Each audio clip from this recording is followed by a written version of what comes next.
devant vous avec la même détermination qui nous a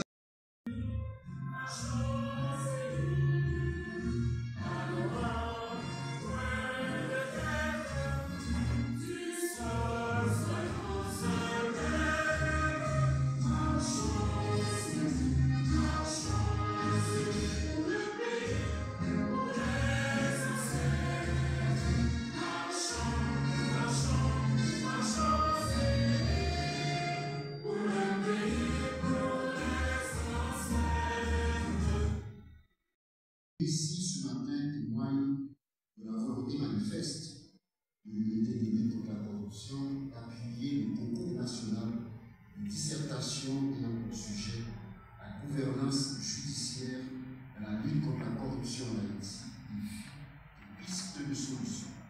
Une belle initiative de l'Organisation des citoyens pour une nouvelle Haïti, OCNH, à qui j'adresse mes plus vives félicitations.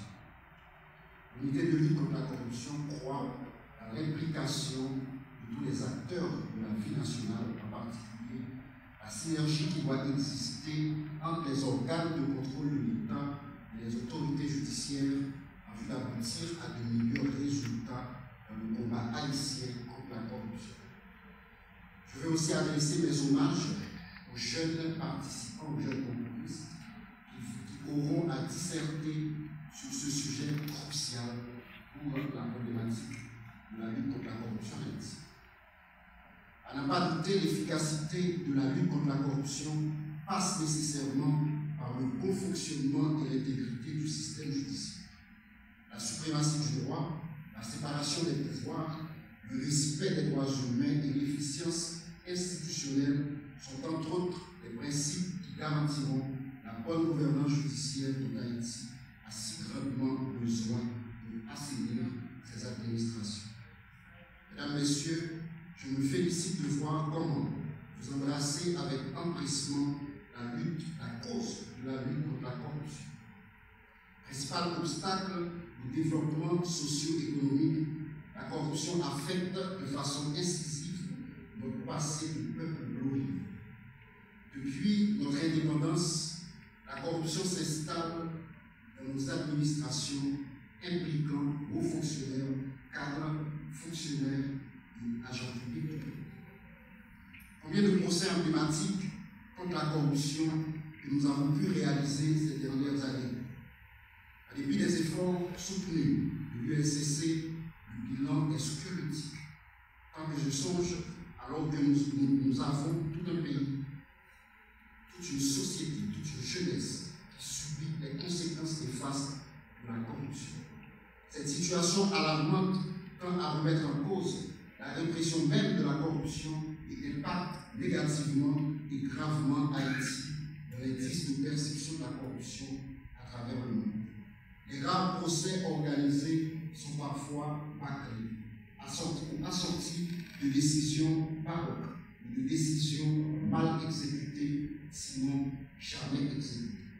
Ce qui porte certains à croire plutôt dans la sanction morale administrée par l'opinion publique que l'organisation de procès difficiles jusque-là à réaliser. À cette date, on retient quelques procès emblématiques pour faits de corruption en dépit des faiblesses et limites qui leur sont reconnues, et je cite: le procès de consolidation en 1902, le procès des Temples en 1975, le procès récent d'Hendrick Léandre, ex-directeur général du l'OAVCT sur la base d'un rapport d'enquête de l'UNCC, et j'en passe. Chers concouris, chers participants, l'impunité a de graves conséquences pour la lutte contre la corruption en Haïti. D'autant plus que la bataille contre la corruption reste le terreau nécessaire au progrès économique et social, offrant la voie à un meilleur avenir pour notre jeunesse. C'est donc pleinement conscient de l'impérieuse nécessité de rétablir l'ordre, d'assainir l'administration publique et de sanctionner les corrupteurs et les corrompus, suivant un cadre référentiel cohérent et efficace que l'UNCC a décidé de s'associer à cette activité en vous invitant à faire vôtre les principes d'honnêteté, de probité, d'éthique tout au long car le pays a besoin de ces dignes citoyennes et citoyens capables de combattre avec détermination, avec conviction et engagement toutes les formes de fraude qui portent atteinte à la solidarité nationale et à l'exemplarité qui manque grandement à cette génération. À tous et à toutes, pardon, je vous souhaite une très bonne participation, un très bon cours. Je vous remercie.